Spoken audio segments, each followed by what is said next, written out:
Hello, welcome to LifeTalk Now. I'm Mark Crutcher. And I'm Renee Hobbs. Thank you for joining us, and I hope everybody had a good weekend. Absolutely. You had a good weekend. I did, yeah. I went camping, me and my husband and 2 children, and everybody caught a fish except for me. I did not catch a fish, but that's okay. I'm not going to quit. In my view, you were the lucky one. I was because I didn't catch the fish. This whole camping, hunting, all that. Yeah. You just don't get all of it. I can't. I enjoy it. Saturday was a little bit chilly, but we managed. Yeah, I don't get it. Yeah. I just don't get it going out. You know, we've come over all the years that man has been on the earth. Yeah. We've come to the point we don't have to sleep on the ground. Actually, I have an RV, so I have a nice comfy bed. It doesn't matter. I didn't sleep on the Don't ground. you have a nice comfy bed at your house? I do, yeah. And food and televisions and Yeah.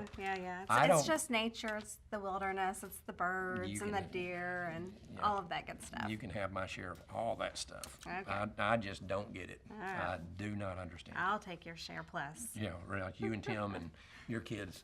Only 2 of your 3 kids went. One of them dodged a bullet. No, he had to work or he would have been there. Yeah, he dodged a bullet. You think so? I bet he didn't work. I bet he just told you he had to work. So, Mom, leave me alone. I don't want to go out and sleep in the wilderness. Yeah, he's almost 19, so he kind of had the house to himself. Anyway. Yeah. We saw some things going on this weekend. You were kind of out of the loop, so you didn't keep up with it too much. But this Let Science Decide Earth Day nonsense that went on all over the world. Mm-hmm. And we had it right here in Denton.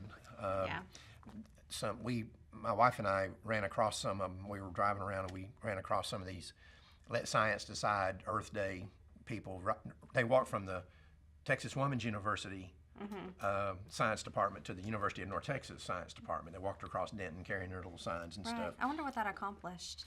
I don't know. I mean, I guess it's, you could free say speech. that, yes, free speech, and they have the right to do that. Right, but sure. When I saw these people, there was one girl there still carrying an Occupy Wall Street. From a couple of years ago? A couple of years ago, so she's a little bit out of the deal. But she may not have had a bath still. Well, that's what I was saying. Looks over, I thought you need to occupy a bathtub. But anyway, they were having all this thing, and you saw this stuff all over the world. And here's a big picture of it from the Dallas paper in Dallas. Let science decide, and science holds the key, and science applies to everybody, and all this stuff. Now here was my question, and I thought about stopping this crowd of traveling people across Denton. Are you willing?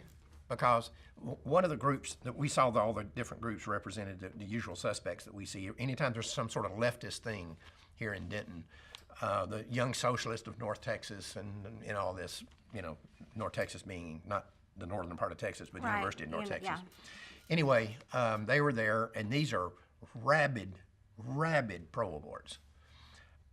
I started to ask, and I would pose this question: would they let science decide the question of whether abortion takes the life of a living human being or not? Would they allow science to take that? And this has come up before. There was a situation in Colorado a few years ago where some pro-lifers were making that point, and they were picketed by pro-aborters saying, what the science is doesn't matter. It's still a woman's right to decide. So even if it is scientifically, biologically, medically, every way you can think of proven, which it is, by the way, and which is the reason they don't want science to make this decision, that the unborn child is a living human being. That's a provable, observable, biological fact, scientific fact. Then all of a sudden, science doesn't matter. But, but when it's global warming, when the fact is that and I saw a guy on Fox the other night talking about, and this guy's he works with NASA, he's got credentials in this arena, that over the last 150 years, the temperature of the earth has risen 0.8 degrees. Right. But then they go out on the street and they ask all of these science gurus, how much do you think the earth's temperature has risen in just the last 10 years? Oh, 15 degrees, 20, 25 degrees. One person said 30. Right. And you ask them, well, if you could find out that it only risen 0.8 of a degree in 150 years, would that change your mind about global warming? No. So in other words, the science doesn't matter even to these people. Well, and you had mentioned just a moment ago that science holds the key, and we can't forget that actually it's God that holds the key. Right. And if you read through your Bible and you know what it talks about, nowhere does it talk about global warming. Right.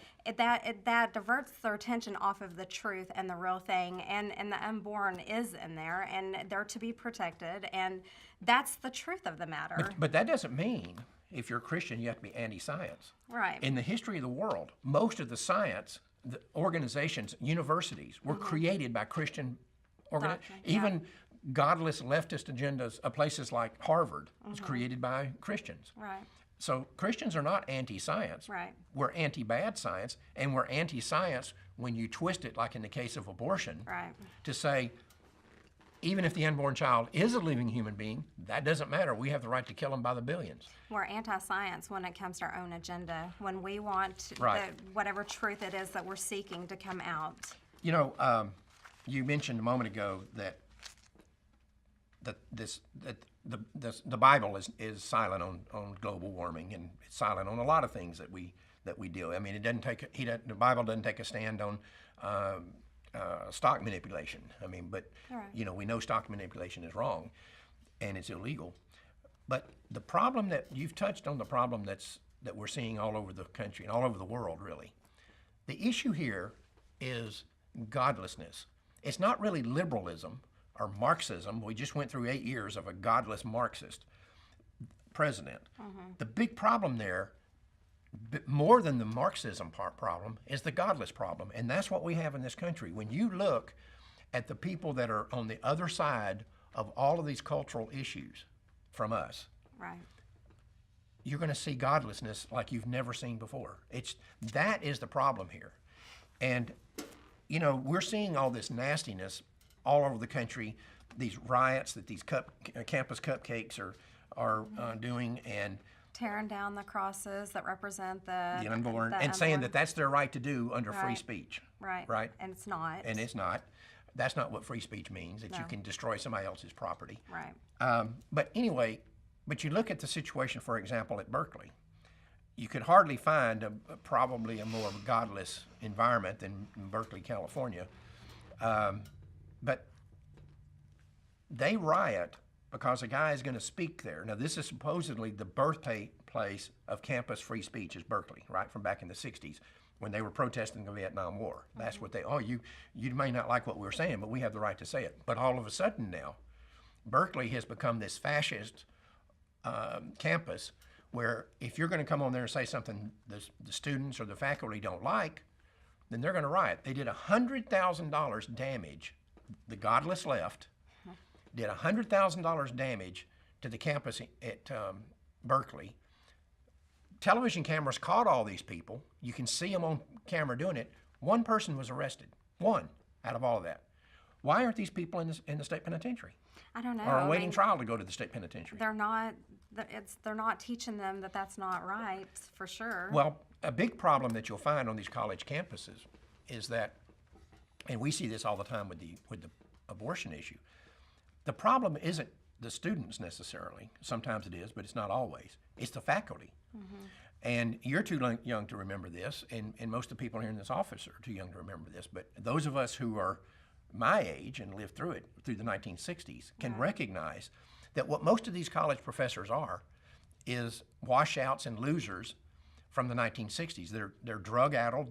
They fried their brains on drugs back in the 60s, and they wound up on college campuses, and they became tenured professors. Now you can't get rid of them, and therein lies the biggest problem with American academia. It's not the kids. The kids are following the lead of these people, and you're seeing it with this stuff like this science deal. That's why you can go out on the streets and interview these kids and say, well, if the Earth is only warmed 0.8 degrees in 150 years, does that change your mind?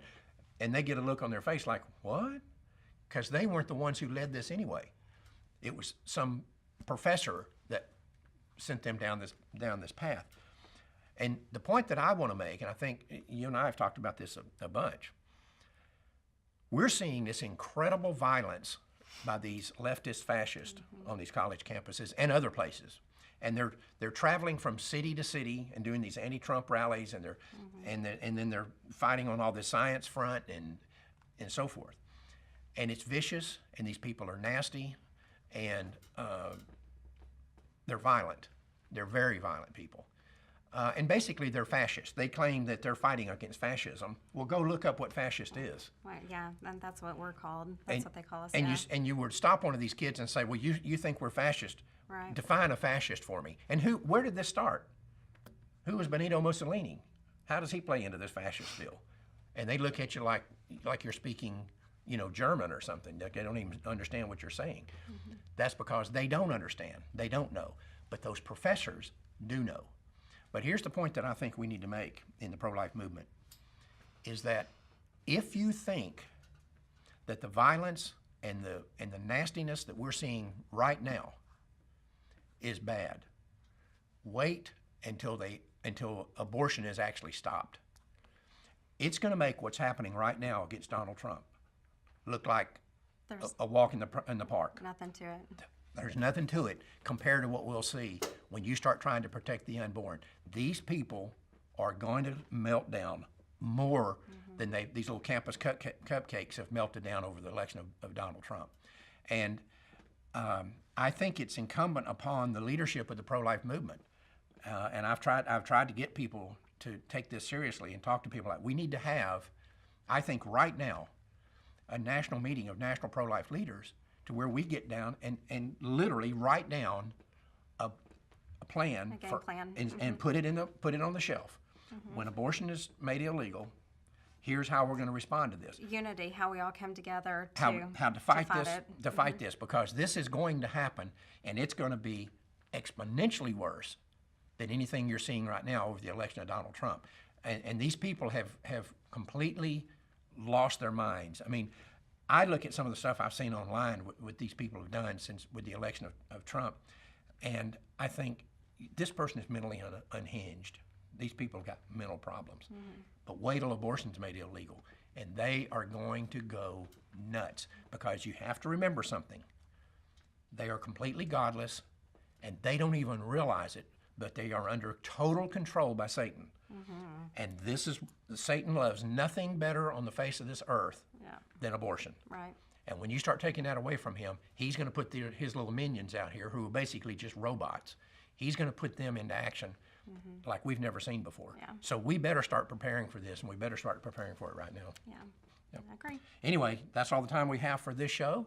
And Remember to donate. Sorry to cut you oh, off. that's all right. We have a donate button down below. If you're on YouTube, you follow the link, and we appreciate all that you can do for us. Absolutely, because there's nothing we can do without you. I mean, if we don't get support from the people out in the field, then the projects that we have, and as you know, we've got projects that are just sitting right now that we can't fund. Yeah. And so, yes, that's very important, and I'm glad you interrupted, because that's something we need to make sure people understand. But in the meantime, that's all the time we have, and remember, Life Dynamics is not here to put up a good fight. We're here to win, because winning is how this killing is going to stop. We'll see you next time.